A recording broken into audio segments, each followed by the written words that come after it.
Well, croeso pawb, mae'n arbennig I mi siarad efo Dave and Karen Smith. It's real special for me to talk to Dave and Karen Smith. That's the end of the Welsh, Dave and Karen, don't panic. But it's great to have you on the Zoom. Charlotte and I have learned so much from our journey with you at Kingsgate, which very much continues. We're still working on projects together, and it's a joy to be with you. So thanks so much for joining us. Pleasure. It's a real pleasure. And even though I do have, my maiden name was Griffiths, I didn't understand what you said, Andrew. So, but there you go. I do feel I've got some kind of Welsh heritage in me. Very good. When Wales are playing rugby or football, who are you supporting? Oh, England every time. England. Yeah. All right. So, yeah. All right.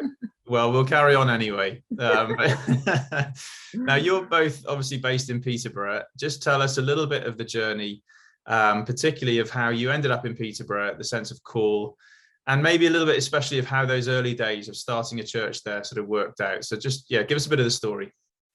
Yeah, so we were called to move to the city in 1988. We'd had time in Oxford and then felt just a call to start a church. We were connected to like an apostolic planting network, and this particular guy, Simon Matthews, invited us to come over and move to Peterborough. We knew nothing about it other than it had a ring road and it was flat and it was a long way from any family or friends. So we kind of started right from scratch, very little leadership training, no formal training at all, and very little people and virtually no resources as well. So we started with 9 people in our living room. We moved into this pretty kind of, I don't know about derelict, but it was a pretty crummy house we moved into. It felt derelict. And we had our first meeting. What sort of age and stage were you both at this time? Give us a bit of... 25, 26. Okay. And did you have kids at that point? Yeah, Emily was 6 months old. So she was part of the core of 9.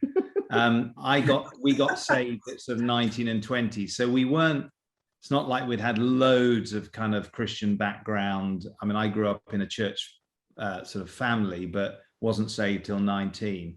And so it felt pretty raw. And what we did have was a strong sense of a calling. Had no real knowledge about what we wanted to do in church, had a prophetic word, which is, I think, really key. The Lord said to us, think big or you'll limit me.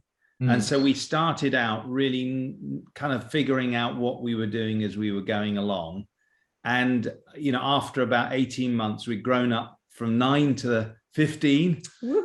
And then had what we call a backdoor revival, which is basically most of the people moved on for various reasons. And we were left with 6 of us and 3 of us were our family. So it was really, really tough. And I think at that time we had a decision to make. Were we going to quit?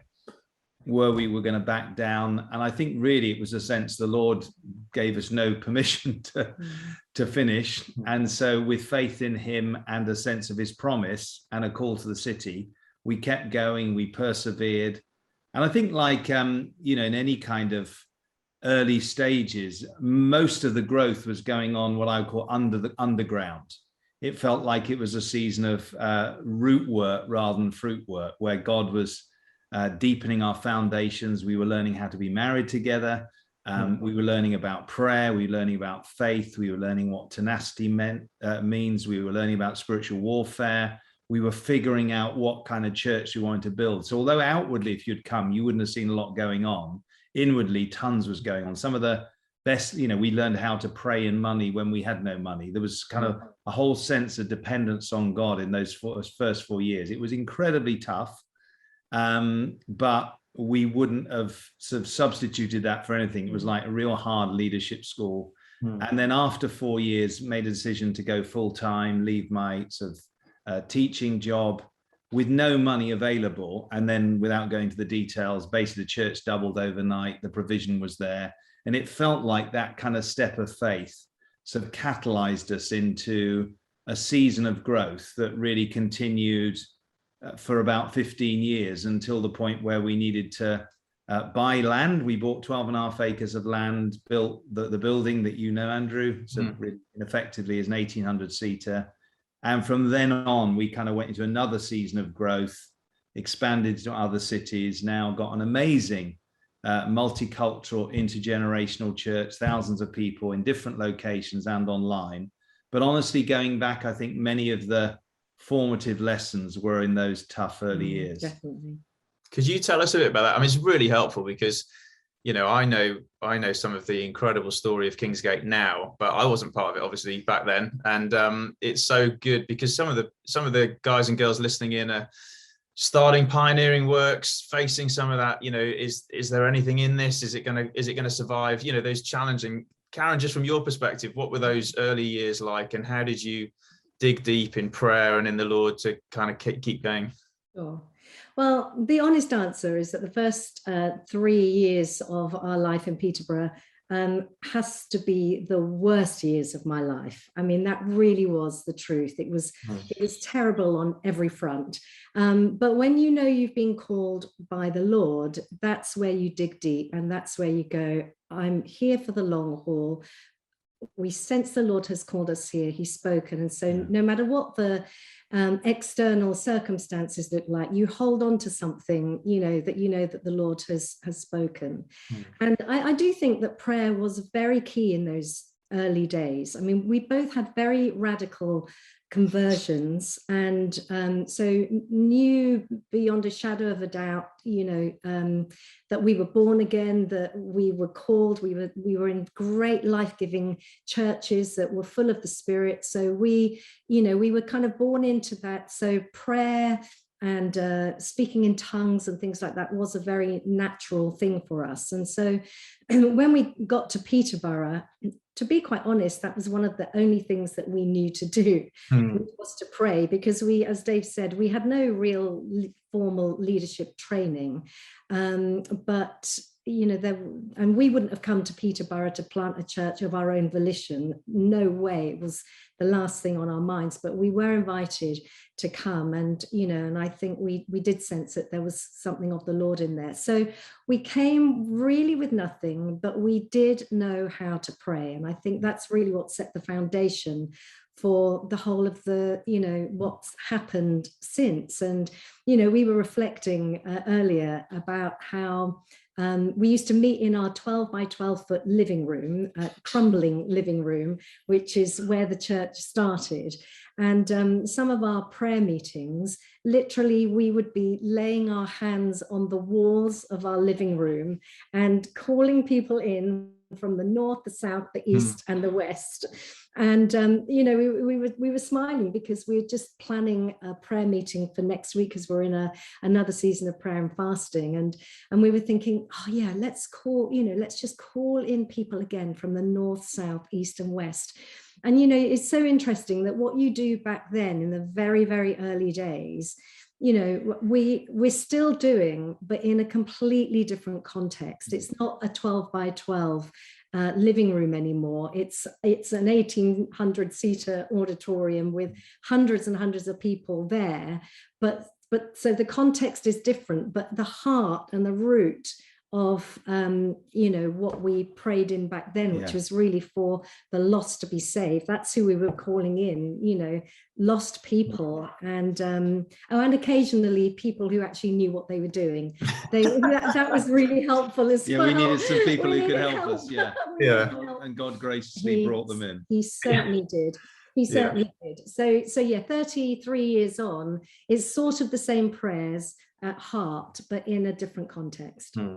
Brilliant. And I always say when I talk to others about Kingsgate, for all of the things I've learned about preaching, processes, standards of excellence, it's the culture of prayer and fasting that I think is the standout feature, isn't it? You've often joked that it's a little bit African, which perhaps we'll come on to in a moment, but that our brothers and sisters in other parts of the world sometimes teach us to pray, don't they? And we learn from other cultures what real prayer looks like. Before we come on to, if you like, the rhythms and practices of the church, just more personally for you as a couple, both going way back, but now especially, what does sort of pioneering through prayer, or just being rooted in prayer, what does that look like? What are some of the disciplines you've built in individually and together as a couple?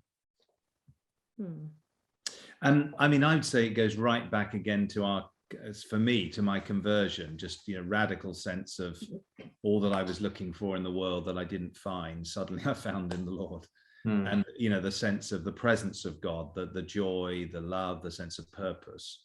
It was like nothing I could ever have dreamed of. And so for me, it started out not about intercession or request kind of prayer, but just seeking God for who he is. And so for me, it started with, and I suppose the tool the Lord gave me was just really learning how to pray the Lord's Prayer. And, realizing the Lord's Prayer isn't just a sort of 20-second thing to pray by rote, nothing wrong with praying it quickly, but actually almost this thing of a topical outline for prayer. And so learn to pray sustained periods of time, worshipping our Father, hallowed be your name, etc., etc.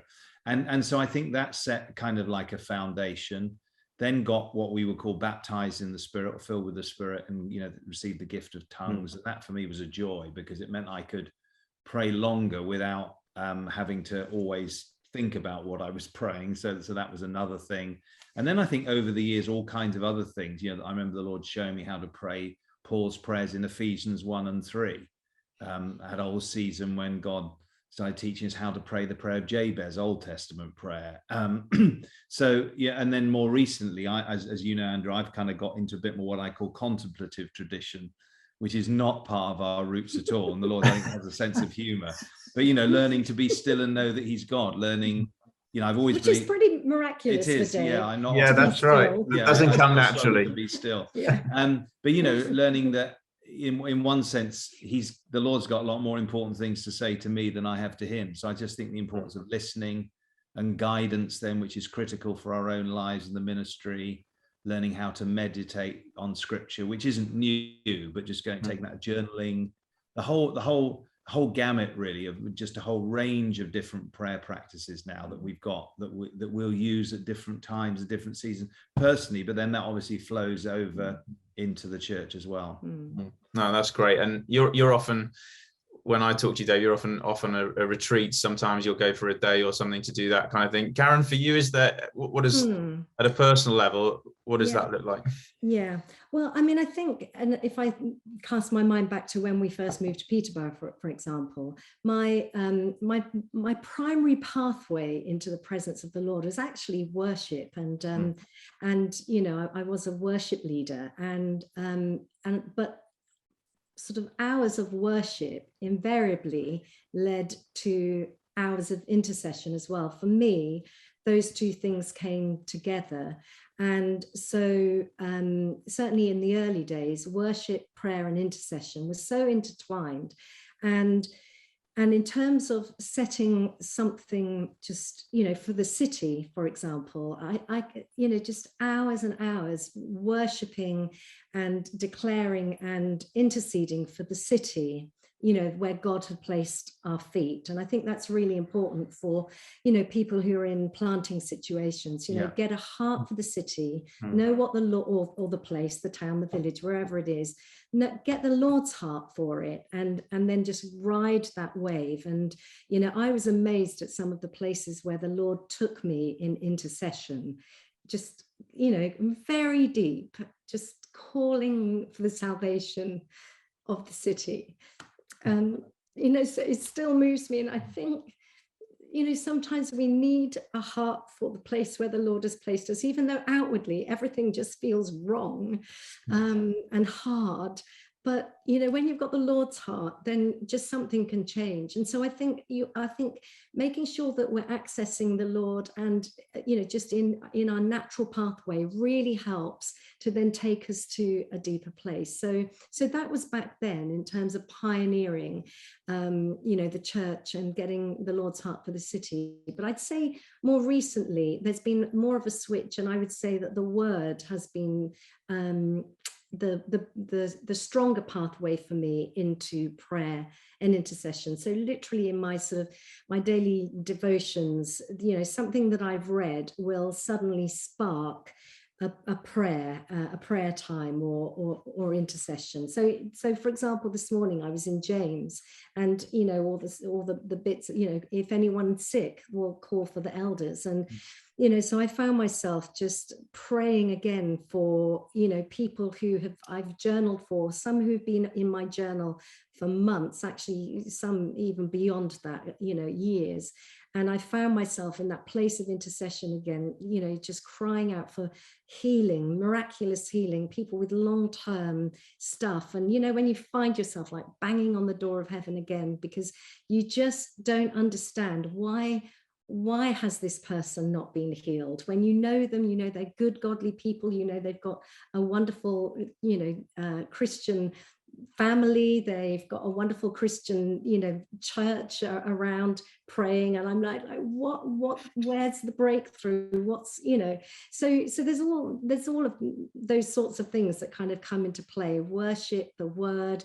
But I think it's about the consistency of it, really, and I think we're both very grateful that just it's something of a consistence, and some days it's more, you're going to a deeper place than others, but just that discipline, back to what Dave said about praying the Lord's Prayer back in those early days, it just set some incredible disciplines into our lives that has now become a delight, and it's just a natural part of who we are. Yeah, lovely. I love the sense of journey that you've both articulated as well, as in there's some things that just so obviously are threads, that run all the way through the story, but it's changed as well. You've had to sort of learn new practices and new approaches. And I think that's, I've appreciated that you're both in the learner's lane, despite all of the growth. And I love that. Now, just as we think more then corporately for the church, you've mentioned that, as Kingsgate, we're back in another season of prayer and fasting coming up now. But just for those who don't know anything about what that means and how that works, what are the sort of corporate disciplines? How do you organize prayer and fasting for the church together so that you keep breaking through in prayer? Well, for many years, that seasons of prayer and fasting have been absolutely integral to everything that we've done. And in fact, we pretty much set our church calendar when we're setting dates for the next year. The first dates that go in to the calendar are our seasons of prayer and fasting, and then everything gets built around that. So that's been something that we've been doing for many, many years. Decades. And, for a long time, we were doing 3 days of prayer and fasting every other month. And that was just a rhythm that we did. And we started with, it was 3 days, then 1 day, then 3 days, then 1 day for a season. So every month. But then we dropped the 1 days because they weren't very well. We kept forgetting. We kept forgetting. And it felt like... Just as we were eating our breakfast, we remembered that it was a day of prayer and fasting. I'm like, oh dear. But the 3 days were much more set into... And those have been incredibly important and just formed so much of everything that we do. And in the early days, so hard. Fasting. So in the 3 days, so Dave and I, for example, would fast completely from food. We would take juice and stuff like that, but we wouldn't eat. And honestly, in those early days of fasting, I'm like, I just want to curl up on the sofa and maybe die even. I'm like, this is so difficult. But the more you do it, the more, you strengthen yourself on the inside. And, again, it's one of those disciplines that I honestly couldn't say it was still a delight, if I'm honest, even after all these years. But there's a grace about it now that, you kind of, you work up to it. So we do that. And more latterly, we've done extended prayer seasons. Sometimes it'll be 10 days. Sometimes it'll be 21 days, where we're not necessarily fasting from food for all of that time. Although a good friend of ours, we know, is literally on a 40-day food fast. I'm like, oh my Lord, I'm in not awe. From Kingsgate, another fellow pastor. No. Well, I heard Pastor Agu. He was preaching, wasn't he, on Sunday, and I listened to it because I wanted our kids to hear that, and I just. I'll share a link actually with our it was really special. Amazing. Yeah. So as I said to him afterwards, because he said, "Oh, you pray and fast a lot," I said, "No, we're on the lower echelons." We're having a walk in the park compared to what he's doing. But so we have more extended seasons. We always will try and build these seasons around key either events or sermon series. Or a breakthrough season, like a harvest event before Christmas or Easter, or linked to a vision series or something. Absolutely. But I think the key thing is that there's a framework, there's a focus, there's a theme. There, we put out prayer notes. We try and make it as easy for people as possible to sign into 24/7 prayer slots. We record little daily devotionals, just so that there can be that. I so believe in the power of focus. So, you know, these seasons aren't just scattershot and let's just literally go all around the world and back again. And there's not been a real focus. I think when we can harness thousands of people just praying for the same thing, and, you know, in the same season, for me, it feels like we're more likely to get a breakthrough, because it's like the enemy is having to stand against an army of people rather than just the one or the twos, you know. But albeit we started with ones and twos, so ones and twos get the breakthrough, absolutely. But now it feels like we want to just really harness what is in our hands and just believe that when, you know, hundreds and thousands of us are praying the same prayers, declaring the same truths, just the enemy has to flee and the heavens have to open. Come on.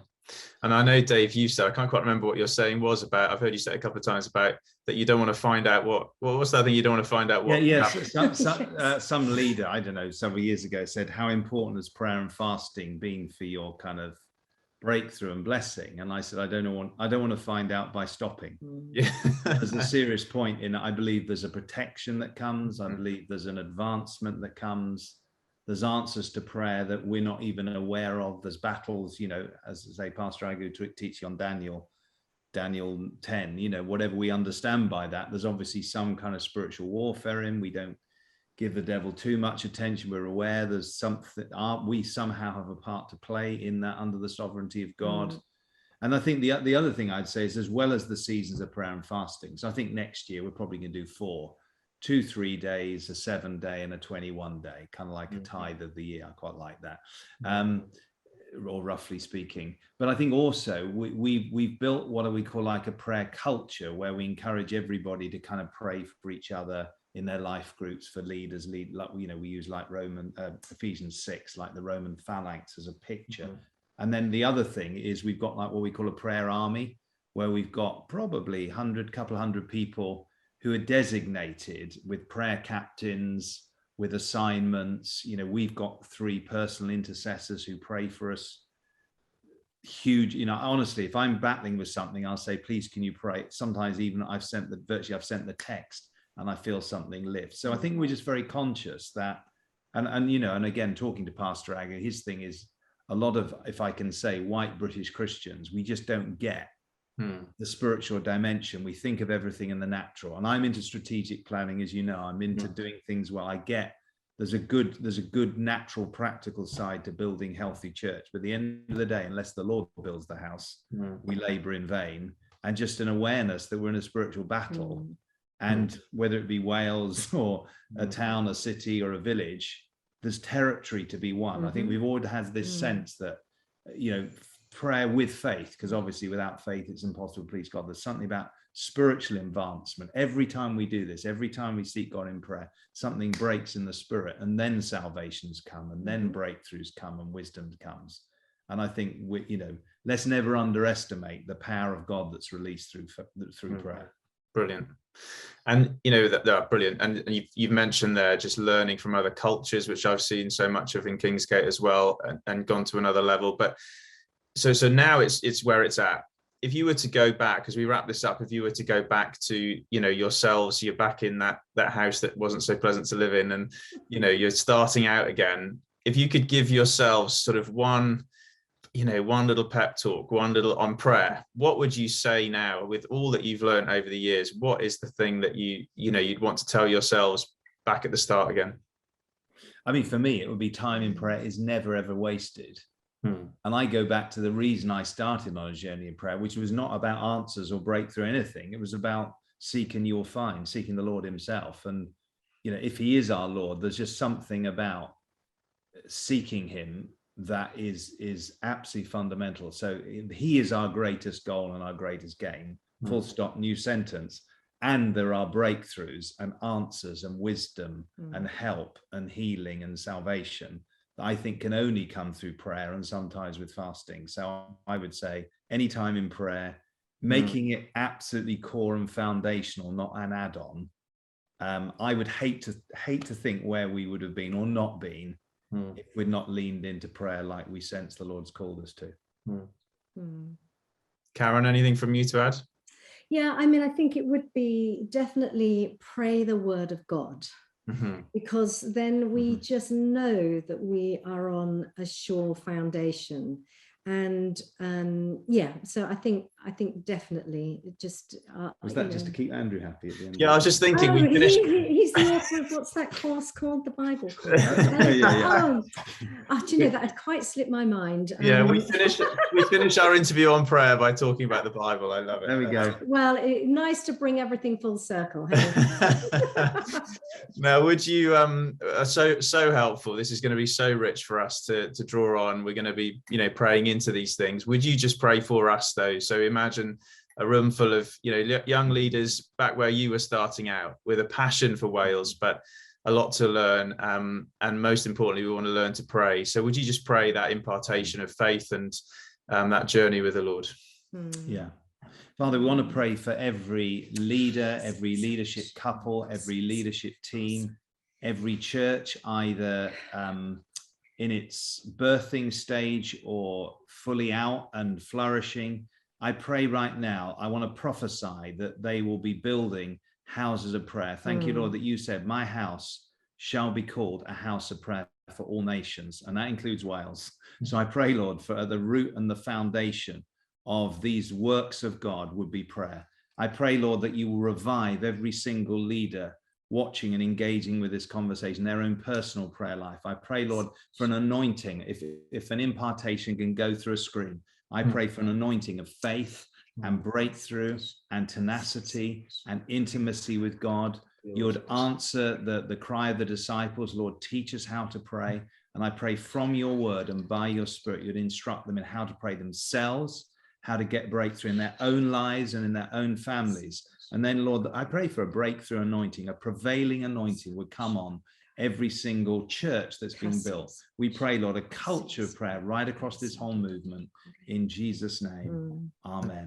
Amen. Amen. Yeah, Father, we do pray, Lord, that there would be a revival of prayer in the church, Lord, that there would just be something of a fresh wind that is blowing, that even in this season that we're coming out of, but we're still in, Lord, that it would have caused us, Father, to turn our eyes towards you and to call on you in a way like never before. So we pray for a revival in the church, and Lord, we pray for an awakening in the nation, Lord. And yeah, Father, we pray for that precious nation of Wales, Lord, and we just ask, Lord, do it again.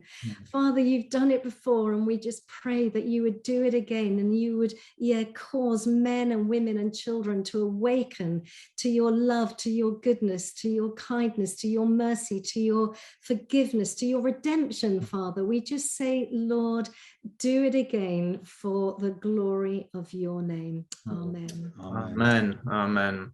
Dave and Karen. One final thing, Andrew, just saying, as we were praying there for Wales, I was just reminded, I studied Whitfield many, many years ago, and his great buddy for some of was Hal Harris. And I was just thinking, and my prayer is, may the Lord raise up revivalists in this day that would take the land for Jesus. Amen. Amen. Amen. Prayer that changes a nation. Dave and Karen, thank you so much. Diolch yn fawr iawn. Very inspiring. Bless you. Thank you, Andrew. Take care. Bye. Great to see you. Bye.